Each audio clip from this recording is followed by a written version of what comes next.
শনিবারের দিন এলে কিন্তু মানুষ ভাবনা চিন্তায় পড়ে যায় যে কী রান্না করব। আর পাঁপড় কিন্তু আমাদের বাড়িতে কম বেশি সকলের বাড়িতেই থাকে। আর এই পাঁপড় দিয়ে রান্না যে এতটাই সুস্বাদু হয় যে না বানালে বুঝতেই পারবেন না যে এতটাই টেস্টি হয়। তাহলে ভিডিওটি স্কিপ না করে পুরোটা দেখার অনুরোধ রইল। প্রথমে বড় সাইজের পাঁপড়কে 4 টুকরো করে কেটে নেব। তবে এখানে আমি 5 থেকে 6টা পাঁপড় নিয়ে নিয়েছি। আপনারা আপনাদের মেম্বার অনুযায়ী সেরকমভাবে পাঁপড় নেবেন। প্রত্যেকটি পাঁপড় মাঝখান থেকে এইভাবে ভাঁজ দিয়ে তারপর আবার একটা ভাঁজ দিয়ে মোট 4টে টুকরো আমি করে নেব। এখানে প্রত্যেকটি পাঁপড় আমি 4 টুকরো করে নেব। তবে বলে রাখি, আজকের এই ভিডিওটি যদি ফেসবুক থেকে দেখে থাকেন তাহলে ফলো করে দেবেন, আর ইনস্টাগ্রাম থেকে দেখে থাকলে লাইক ও শেয়ার করে দেবেন। অন্যদিকে মশলা বানানোর জন্য নিয়ে নিয়েছি জিরে, টুকরো আদা, শুকনো লঙ্কা, কাঁচা লঙ্কা, সামান্য জল দিয়ে মিহি পেস্ট করে নিয়েছি। এরপর আরেকটি ব্যাটার বানানোর জন্য 1/2 কাপ মতো নিয়েছি বেসন, নিয়েছি থেতো করা মৌরি, নিয়েছি সামান্য জল, নুন, শুকনো লঙ্কার গুঁড়ো দিয়ে এমন একটি ব্যাটার বানাবো, না পাতলা না গাঢ়, ঠিক এরকম টাইপেরই হবে। অন্যদিকে কড়াইয়ে তেল গরম করে একে একে পাঁপড়ের টুকরোগুলো নিয়ে ব্যাটারের মধ্যে ডুবিয়ে গরম তেলে এপিট ওপিট করে লাল লাল করে প্রত্যেকটি পাঁপড় আমি ভেজে তুলে নেব।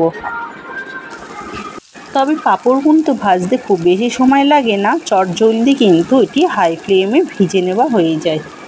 পাঁপড়গুলো ভাজা হয়ে গেলে একটি পাত্রে তুলে নেব এবং অবশিষ্ট যে পাঁপড়গুলো থাকবে সেম প্রসেসেই কিন্তু একে একে পাঁপড়গুলো ভেজে একটি পাত্রে আমি তুলে রাখবো। বাকি তেলের মধ্যে ফোড়নে দেবো তেজপাতা, শুকনো লঙ্কা, হিং দিয়ে একটু ভেজে নেব।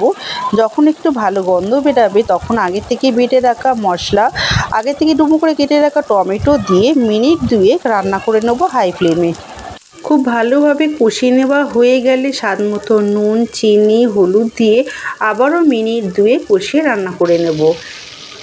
আবারও কষিয়ে নেওয়া হয়ে গেলে এরপর মশলা দেওয়া জল দিয়ে মিনিট 5 রান্না করে নেব। টমেটোটা যাতে সেদ্ধ হয়ে যায় ভালোভাবে আর মশলা থেকেও যাতে খুব ভালোভাবে তেল ছাড়ে। টমেটোটা যখন খুব ভালোভাবে গলে যাবে এবং মশলা থেকে খুব ভালোভাবে তেলও ছাড়বে, ওই স্টেজে দিয়ে দেবো আগে থেকে সেদ্ধ করে ডুমো করে কেটে রাখা আলুগুলো দিয়ে মশলার সাথে খুব ভালো করে কষিয়ে রান্না করে নেব।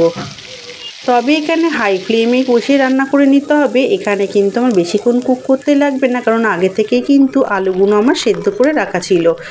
মিশিয়ে নেওয়া হয়ে গেলে পর্যাপ্ত পরিমাণে জল দিতে হবে। তবে এখানে জলের পরিমাণটা বেশি দিতে হবে, না হলে কিন্তু ঠান্ডা হলে অনেকটা শুষে নেবে।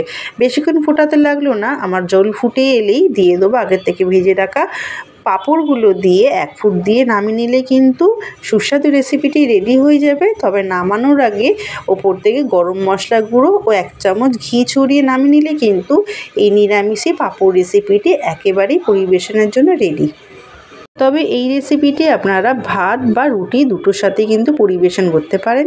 আমি এখানে ভাতের সাথে পরিবেশন করেছিলাম।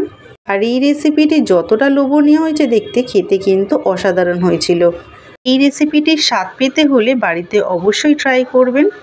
আমার আজকের এই ভিডিওটি ভালো লাগলে লাইক, শেয়ার, কমেন্ট করে দেবেন। আর এখন সুন্দর নতুনত্ব ভিডিও পেতে আমার চ্যানেলটি সাবস্ক্রাইব করে পাশে বেল আইকনটি প্রেস করে রাখবেন, যাতে সবার আগে নতুনত্ব ভিডিও আপনার কাছে পৌঁছাতে পারে। তাহলে ফিরছি পরবর্তী নতুনত্ব কোনো ভিডিও নিয়ে। ততক্ষণে ভালো খান, ভালো থাকুন, টাটা।